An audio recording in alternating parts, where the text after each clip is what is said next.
In today's video, we will be discussing both good and bad types of teams, and what exactly makes such a team. We will discuss interactions among teams, leadership, team processes, and more. More specifically, over the course of this video, we will talk about personalities, both functional and dysfunctional conflict, leaders, and motivation. First, we'll discuss an example of a good team. Bryan, tell me about a time you were on a good team. This semester in communication strategy, we were put into a group to work with throughout the semester on various different presentations, and my group worked very well together and we were successful in our presentations. What about that team do you think made it particularly good? What made this team function well? I think what made our team particularly good was how cohesive we were. We were all on the same page and on how to do things and what our goal was. It allowed us to work together as a whole at all times. It never just felt like one person was doing everything or that we really had a weak link. What were the people like in your team, and how did this work for you?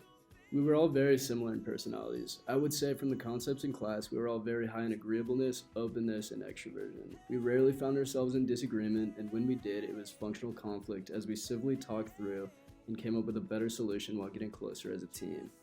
Us being extroverted also helped as it was a public speaking class, so presenting in front of other people wasn't a problem. Was there clear leadership on the team? There was, but in an effective way. We had leaders in different aspects of our work, but nobody felt like a manager. Nobody was pestering people to get things done or make nitpicky changes, which helped our team get things done in a creative and effective way.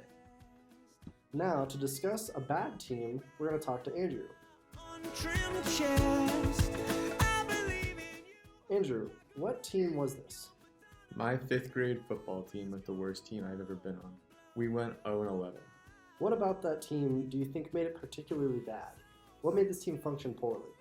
Personally, I didn't feel that much connection to the people around me. I played center and I had a pretty good relationship with my quarterback and some of the other linemen around me, but overall, it didn't feel like a real team. What were the personalities like? Were there any clear leaders?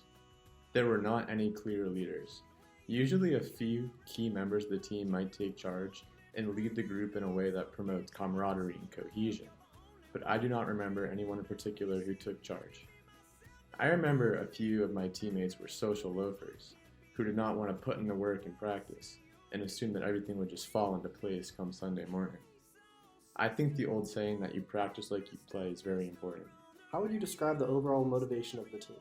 I don't think that as a group we were motivated to go out in the field and try our hardest. I remember that people would always mess around at key moments, like at offensive walkthrough the night before our games. There was a time and place for fun, and I think that some people were just not motivated to put in the work to win. All teams experience some form of conflict. What type of conflict did this team experience? We definitely experienced what is called dysfunctional conflict. This type of conflict is not constructive and ultimately leads to a lapse in communication and a lowering of overall group performance.